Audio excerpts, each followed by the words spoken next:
Hey, Science 1 P50 students, this is Ian Gordon, Brock University Science Librarian, here to help you with this particular assignment. Using PowerPoint slides in this recording, it'll give you some tips and tricks and insights or best practices to complete this assignment in a timely manner. Here's your term paper assignment, and watch for the details here.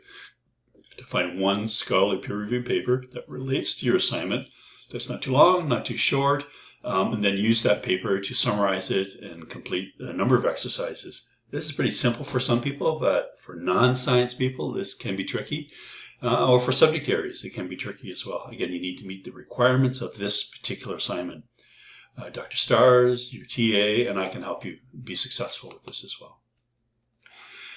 The paper that you pick has to relate to the lecture schedule in some way. There's some give and some take. Work with your TA if you have a question or comment.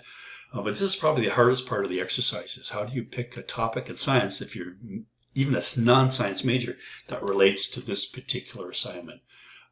Getting you started is not hard, but there is some flexibility involved. So it has to relate to a course or lecture you've taken, you are taking, or you may take in the future. There is some flexibility. Here's the library homepage. A number of things like our library hours, our services, spaces and places and things that you can learn. But the research guides here is what you need to click on, because it takes you to a list of guides by faculty, and the one on science is the one that you want to click on. Here's that guide, which includes my top of my head, but it includes many things, including where the arrow points to the slides that I'm using right here, in case you want to go back over them, in the video that you're watching now. On the left-hand side, it shows you tabs for articles, books, streaming videos, peer review, what that is all about. So check them out. Radar, which is a way of discerning whether it's peer-reviewed or not. Writing and citing, where to get help as well. There's a number of tools and tricks, so browse through these. You'll be better informed for this assignment and others. Here's the help screen, my email, book a consultation. We'll talk more about that in the future. And other resources that you may want to use. If you want to book a consultation, that means working with me one-on-one in my office, but during this COVID session, we're usually doing this by Teams or Zooms.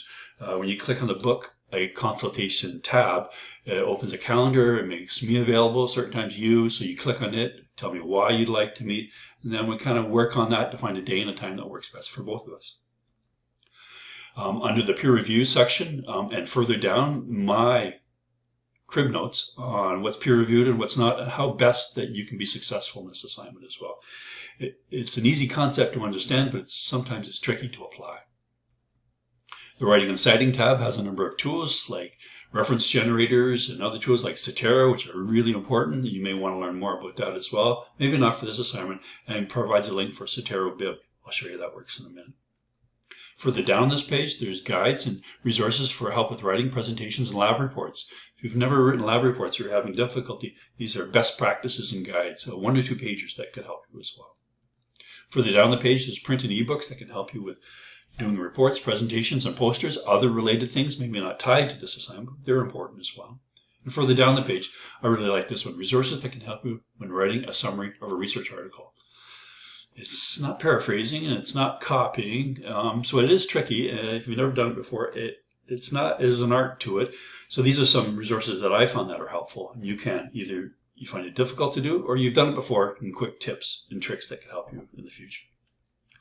The articles database is probably an important place. It lists strategies and ways of using words to look for articles on your particular topic.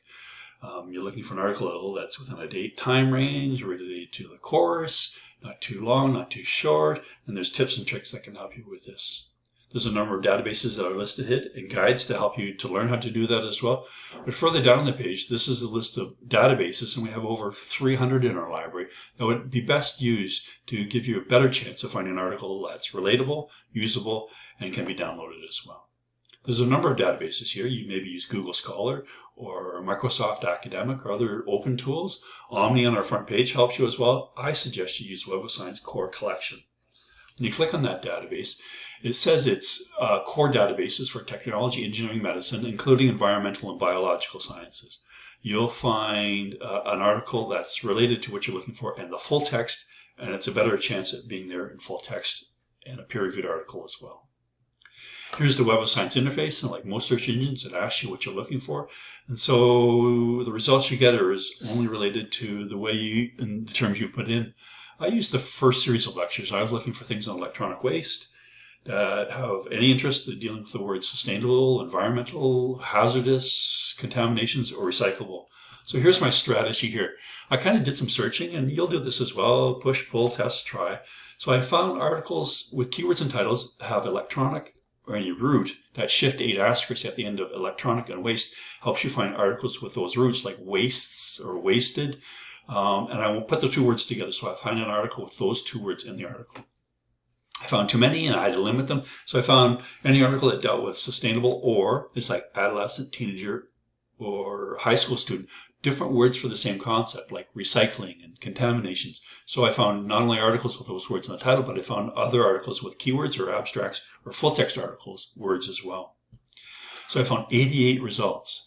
That may be too many, too few, but you want to browse through them because some are applicable, some aren't. Some may be of interest, some may be difficult to read, some may be too short, some may be too long.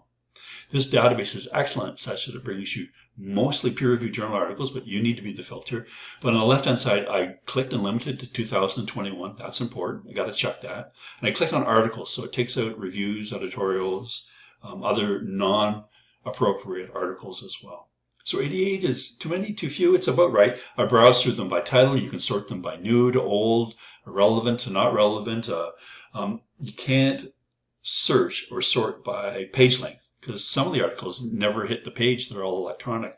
So it's difficult to know which is too short, less than 4 or 5 pages, and what's too long, 10 or 11 pages, because nobody wants to read something that long.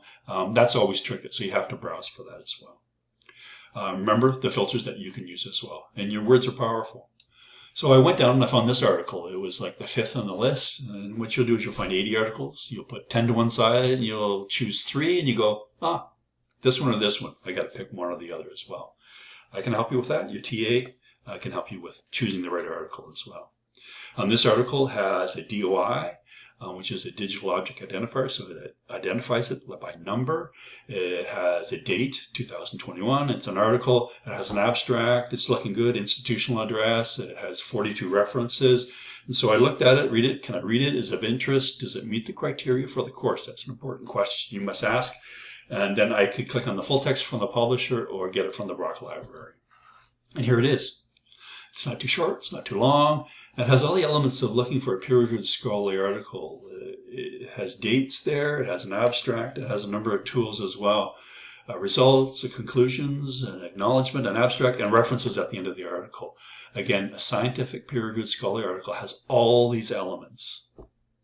It's not too short, not too long, but it has data. It measures something. It just doesn't comment or editorialize or review. It has specific data. So it's like a scientific study. I went to ZeroBib, put that DOI, I cut and paste, and it produced the citation in APA, or you can use other format. It actually does quite a good job. You need to have this as well.